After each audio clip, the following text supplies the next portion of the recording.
Beno, eta egunekoekin amaitzeko, eguneko igoerak eta jaitsierak aztertuko ditugu bideo honetan. Berez, aurretik ikasitakoa aplikatzea besterik ez da, baina gure egunerokotasunean askotan errepikatzen diren egoerak direnez igoerak eta jaitsierak, espreski azaltzea komenigarri dela uste dut.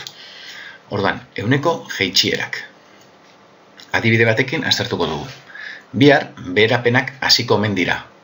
Eta denda bateko saltzaileak esan zidan, erosi nahi nituen prakei 130% deskontua egingo ziela. Prakek 52 euro kostatzen badute, zenbat balioko dute bihar?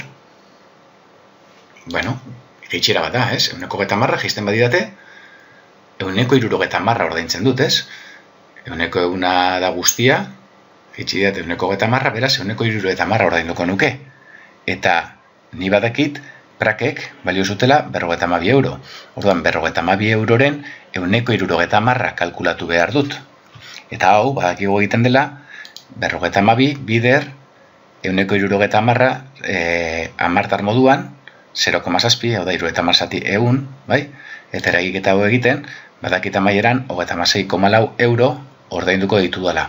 Hau da, 130ko deskontuarekin prakek, 36,4 euro balioko dutela.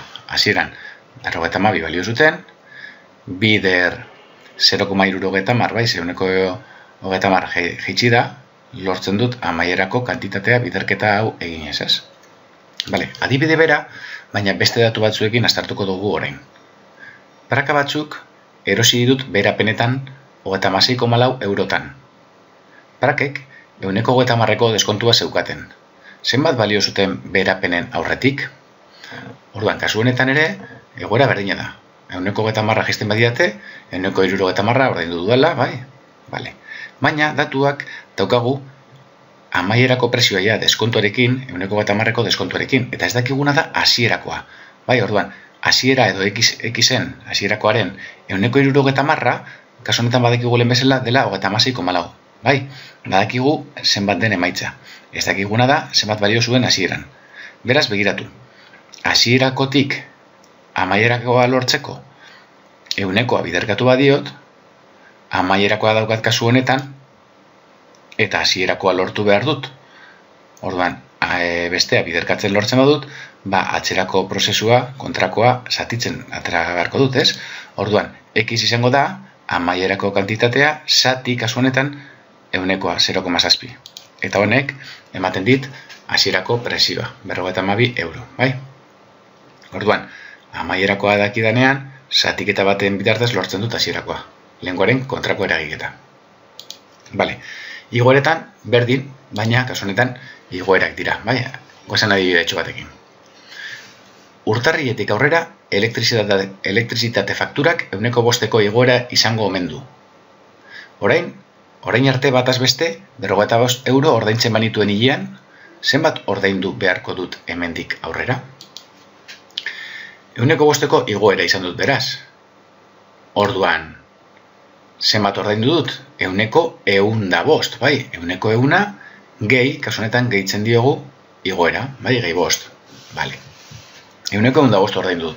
Beraz, hasierako prezioa 55 euro badira, kalkulatu behar duana da, 55 euroren 100 Eta badakigu egiten dugula, 55 bider, 100koa amartar moduan, hau da, 100 zati 1,05, eta eragiketa hau eginda lortzen dut, ordaindu beharko duela, 57,25 euro.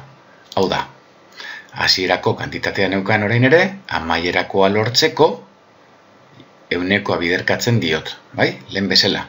Bai, baina 100koa, kasu honetan da 105, bai? 101 baino gehiago, bai? 5 igo delako. Bale, adibide bera, baina beste datu batzuekin. Elektrizitate fakturan, 105 igo zidatenetik, 57,25 euro ordaintzen dut hilean. Zenbat ordaintzen nuen lehen? Egoera berdina da, 105ko igoera, beraz ordaintzen dut 105, bai? Eta, kasu honetan, ez dakitana da, igoera baino lehen zenbat ordaintzen nuen, da hori da jakin nahi duena. Orduan, hasierakoaren 105 badakit dela, 57,25 kasu honetan. baina ez dakidana da hasierako hau, x, bai? Orduan, lehengo prozesu bera, baina alderantziz, kasu honetan, amaierakoa daukat, hasierako lortzeko, kasu honetan, zatiketa egin behar dut, lehen, hasierakotik amaiera biderketa egin badut, orain, amaierakoa daukat, hasierako lortzeko, zatiketa egin beharko dut. Beraz, x izango litzateke, 47,5, amaierakoa, zati, 1,05, eunekoa martar moduan, eta honek emango liguke, 45 euro ordaintzen dituela igoera baino lehen. Vale. Euneko jeitxieretan ere, beste ariketa mota bat kontutan izan behar dugu. Eta igoeretan gero ikusiko dugun beste bat, bai? Baina begiratu. Eunekoa kalkulatzea, bai? Ere, ikusi dugu hasierako kantitatetik nola lortzen dugu amaierakoa, eta amaierakoatik hasierakoa, baina eunekoa biratu. Adibide honetan, berapenetan erosi nituen prakengatik 36,4 euro ordaindu nituen. Berapenen aurretik 52 euro balio bazuten zenbateko deskontua egin didate. Orduan, dakit, kasu honetan, hasierako prezioa 52 euro balio zutela, eta gero deskontua eta gero 36,4, bai?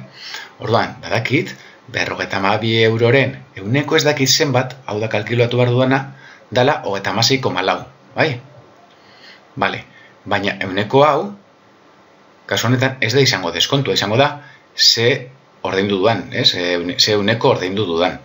Gero deskontua ikusiko dugu, kalkulatzeko nola egingo dugun. Orduan, daukat, 52 euro balio zutela hasieran, amaieran, deskontua eta gero. 36,4 eta ez dakidana da, ze portzentairekin aldatu duen, bai? Orduan, guazen apurka-apurka. Gogoratzen bazarete, nik eunekoa topatzeko, kantitate baten eunekoa topatzeko egiten genuen zati totala, bai? Kasu honetan, zatia da, eunekoa aplikatuta gero, geratzen zaidana, zati totala, zati hasierakoa. Kasu honetan, zatia eta totala beharrean deituko diogu, eunekoa izango dela amaierako kantitatea zati hasierakoa, bai? Eta bidera eunengo dugu, bai? Eunekoa delako, bai? Honela lortuko dugu, euneko ze portzentai ordaindu dugun, bai? 52 balio zuen, 52-ren euneko ez dakizen bat da, 36,4. Orduan, euneko zenbat den 36,4 topatuko dugu. Orduan, hau besterik gabe egiten dugu amaierakoa 36,4, zati hasierakoa 52, bidereun. Eta ematen dit euneko 70, karo. Euneko 70 da, prakek balio dutena deskontua eta gero. Baina orduan, euneko 70 ordaindu badut, zenbatekoa da deskontua? Jaitxera bat da, euneko 70koa, bai? Euneko eunetik, euneko 70-era, bai? Euneko 70 jeitsi didate, bale? Orduan, hemen ateratzen duguna da, euneko 70 da, hasierako praken prezioari aplikatu diogun eunekoa, bai? Baina gero, kalkulatzeko zein izan da jeitxera, inbar dugu, euneko eunaken atera duguna, bai? Bale, eta igoeretan, berdin, beste goera honetan. Urtarrietik aurrera elektrizitatea igo didate eta 57,5 euro ordaintzen dut hilean. Hau ja igoerarekin. Lehen 55 euro ordaintzen banituen, zenbatekoa izan da igoera. Bale, kasu honetan, 55 euroren euneko ez daki zenbat dakigu dela 57,5. Bai? Hasierakoaren euneko ez daki zenbat dakigu dela 57,5. Igoera bat da, bai? Orduan, dakit hasierakoa, 55, 57,5 amaieran, eta ez dakit ze euneko den, hau, 57,5, bai? Nola ze euneko aplikatu dioten 55. Orduan, lehen bezala, zati totala egin behar dugu, baina kasu honetan, amaierakoa zati hasierakoa bidereun egiten dugu. Orduan, euneko izango litzateke 57,5, zati 55, bidereun. Beraz, euneko 105, bai? Hau da, ordaindu duana. Beraz, kasu honetan, zenbatekoa izan da igoera? Hori da, euneko bostekoa, bai? Euneko eunari gehitu diogulako igoera. Euneko bost, bai? Kasu honetan, gehitu igoera delako. Bueno, hauxe praktikatzeko hainbat ariketa egingo ditugu, baina klasean.